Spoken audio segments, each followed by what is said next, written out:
October 15th, 1945. Vorkuta Transit Yard, Komi ASSR. The wind had a name here. It chewed at skin and steel alike. Friedrich Lange stood between two wooden freight wagons, his breath a white ribbon that snatched at the collar of his threadbare greatcoat. The yard smelled of coal smoke, wet wool, and iron, the aftersmell of trains and a war that should have ended months ago. He wore the gray-olive tunic of a former Wehrmacht infantryman, collar buttons missing, dog tags dulled by soot. In his hands, a dented mess tin and a small leather photograph of his wife, the corners worn thin. Around him, men moved with machine-like economy. A sergeant with a swollen knuckle counted heads. An old lieutenant murmured fragments of prayer. Boys who had been conscripts shuffled as if their boots had weight added to them. Across the yard, a line of NKVD guards in heavy black coats, fur hats pinned low, inspected papers with a bored brutality. Their rifles, Mosin, Nagants with bayonets fixed, glinted when a stray sun found them through low clouds. A Soviet colonel barked orders, the cadence clipped, the sound swallowed by the wind and the occasional metallic clack of chains. Fritz felt the concrete tremor beneath his boots as another freight car was dragged into place. The rails sang, a high, thin complaint that promised a journey rather than a destination. He smelled boiled cabbage and hot tea from a steam kettle, heard a child's cough somewhere in a mass of bodies, and the distant, habitual clank of a guard's baton. For a brief moment, he imagined the black line of the horizon as a threshold. Cross it, and everything would change. Around him, men clasped each other's shoulders, exchanged last cigarettes, shared names that would become lifelines. Then the iron door slammed. Men were pushed forward, breathed in cold air and fear, and the freight car filled with 1,000 small sounds. Whispered names, the scrape of boots, the crinkle of a photograph pressed to a palm. Fritz pressed the picture to his chest as the train lurched. Hope, fragile as the paper, settled into his pocket like a promise. The freight train rumbled eastward, swallowed by a sea of snow and silence. Days lost their names somewhere between Moscow and the Urals. Inside the wooden boxcar, 80 men breathed the same air, hot, damp, and sour with the stench of unwashed bodies. The single-slit window at the top was rimmed with frost, the light that bled through it gray and lifeless. Fritz learned to read time through sounds. The distant clank of coupling chains meant another stop. The hiss of steam meant they were still moving. Food came once a day, a ladle of barley gruel, thick as mud, and a piece of black bread no larger than a man's palm. Water was snow melted in tin cups, shared among three. When the door opened, guards shouted orders in Russian, and any man who stumbled was pulled aside. The door closed again. The silence that followed was worse than the shouting. Outside, the world was a blur of birch trees and frozen rivers. The wheels screamed against rails carved into an endless expanse of white. The cold gnawed through steel, through boots, through bone. Men huddled for warmth, wrapping themselves in coats stiff with sweat and frost. A young Czech named Marek whispered that he had once been a violinist in Prague. Now his fingers bled from cold, unable to hold even a spoon. Fritz listened, not because he cared about music, but because human voices were the only proof that life still existed. On the seventh night, the train stopped longer than usual. Through a crack in the boards, Fritz saw a sign, painted in faded Cyrillic, Vorkuta, a name that would soon become a sentence. The guards shouted, doors flew open, and the prisoners blinked against the glare of floodlights. Snowflakes drifted like ash over the yard. Fritz stepped out onto the platform, his boots sinking into ice. Around him, thousands of men, Germans, Poles, Hungarians, and even Russians, shuffled into lines under a sky that had forgotten the sun. In the distance, tall watchtowers loomed, their searchlights sweeping the camp's perimeter like unblinking eyes. The journey was over. The punishment had just begun. The gates of Vorkuta clanged shut behind them, the iron bars sealing more than just a camp. They locked away time itself. Frost crusted the barbed wire fences, and the watchtowers stood like sentinels carved from ice. Inside, rows of low wooden barracks hunched under the weight of snow, their roofs sagging, smoke curling weakly from chimneys that barely fought the cold. Fritz and the others were stripped, deloused, and issued uniforms that stank of disinfectant and sweat. Coarse gray tunics with numbers instead of names. A guard, his face hidden beneath a fur cap, handed Fritz a tin identification tag, stamped with Cyrillic letters. "Zek," someone whispered, "prisoner." The word felt heavier than the chains that bound his wrists. Work began before dawn. Every morning, the siren wailed through the darkness like a wounded animal, dragging men from their bunks. Breakfast was a thin broth and bread too hard to chew. Then came the march, a line of hundreds moving through knee-deep snow toward the mines, the cold slicing into skin like glass. Picks and shovels were their tools, but the real weapon was endurance.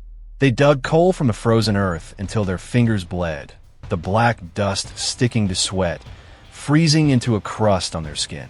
Guards patrolled with rifles slung carelessly, their breath visible in clouds.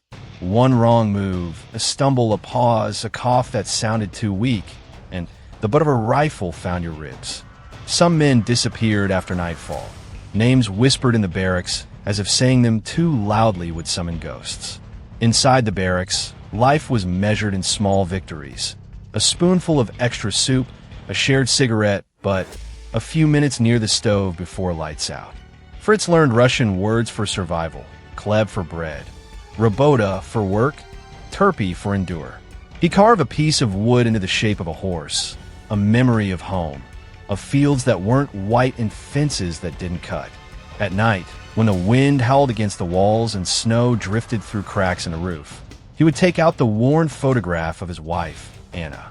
Her smile, fading with time, reminded him that somewhere beyond the cold, the hunger, and the guards' barking voices, there was still a world that hadn't forgotten him. Winter in Vorkuta was not a season, it was a sentence.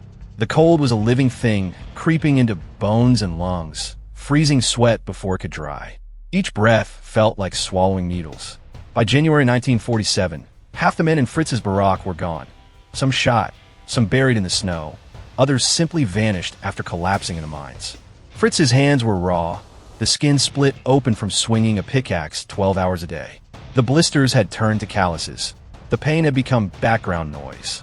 Hunger was the real enemy. Bread rations were cut. Soup grew thinner, and every man's eyes had the same hollow brightness, the look of a body that refused to die out of sheer stubbornness. One morning, as the siren screamed, Marek, the Czech violinist, did not rise. His blanket moved only with the draft. Fritz knelt beside him, touched his shoulder, and felt the stiffness of a man already gone. He folded Marek's arms and whispered, "You're free now." It was the only kind of freedom the camp allowed. The guards came, dragged the body outside, and the day continued as if nothing had happened. Still, something inside Fritz refused to give in. Hope became a ritual, one he performed in silence. Every night, he recited the names of his family like a prayer. Anna, Karl, little Elsa. His voice cracked, but the words kept him human. He shared his bread with a young Polish boy, Stefan, who had been caught stealing potatoes from a collective farm. Stefan called him Fada, father, and that word, spoken in the dark, gave Fritz a reason to keep breathing. In spring, when the ice began to melt, the camp smelled of wet earth and rot. Bodies were dug up for reburial, and the rivers swelled with brown water. But even then, the prisoners looked to the horizon, where the sun returned, weak, pale, but real. Fritz stood outside one evening, staring at that faint light. His beard had turned white, his back bent, yet his heart beat stubbornly, rhythmically, a quiet drum against despair. In this place where men were stripped of everything, hope was not a feeling anymore. It was an act of rebellion. By 1949, whispers began to move through the camp like sparks in the dark. Talk of repatriation, of prisoners being released, of lists being drawn somewhere far away in Moscow. Nobody trusted the rumors, but everyone listened. Even the guards seemed less certain, their voices softer, their orders delivered with less bite. Something was changing, though no one dared to believe it. Fritz had grown older, thinner, his once broad shoulders now narrow, his hair streaked with white. Yet his eyes, sharp as the northern stars, watched everything. He'd survived longer than most, not because he was stronger, but because he learned when to speak and when to stay silent. He traded scraps of coal for an extra slice of bread, mended tools in exchange for favors, and shared what little warmth he had with Stefan, who had grown into a wiry young man. One bitter morning, The camp commander arrived flanked by officers. The men were assembled in rows, their breath steaming in the icy air. A translator read from a crumpled paper. By order of the Soviet government, select prisoners are to be released and repatriated. Names will be announced. The sound of pages turning was louder than the wind. When they reached the L's, Fritz froze. Lange, Friedrich. The voice cracked the silence like thunder. For a moment, he couldn't move. Stefan grinned through chapped lips, clapping him on the shoulder. You see, Fada? You go home. But there was no joy in Fritz's chest, only disbelief. He had dreamed of this day for so long that it felt like betrayal, as if hope itself had tricked him. They gave him a worn coat, a paper stamped in red, and a small piece of bread for the journey. As he turned toward the gates, he looked back, at the barracks, at the gray sky, at Stefan standing among the others still waiting for their names to be called. Their eyes met, and Fritz raised a trembling hand. Endure, he said softly. It was both a farewell and a command. The gates opened, groaning like old bones. For the first time in 7 years, Fritz stepped beyond the wire. Snow fell again, slow, gentle, forgiving. Somewhere far beyond the tundra, a train waited to carry him west, toward a country that might no longer exist, toward faces that might not remember him. He took one last breath of Siberian air, sharp, cold, and clean. After 7 years in a land built to erase men, Friedrich Lange had done the impossible. He had endured, and he was free. As Friedrich Lange walked into freedom, his story became more than survival. It was a testament to hope, resilience, and the human spirit that refuses to break. 7 years of Siberian cold, hunger, and despair could not steal his courage or his memory of home. Stories like his remind us why history matters: to witness, to learn, and to honor those who endured the unimaginable. If his journey moved you, don't forget to subscribe to America in Time for more incredible tales from our past. The past speaks. Will you listen?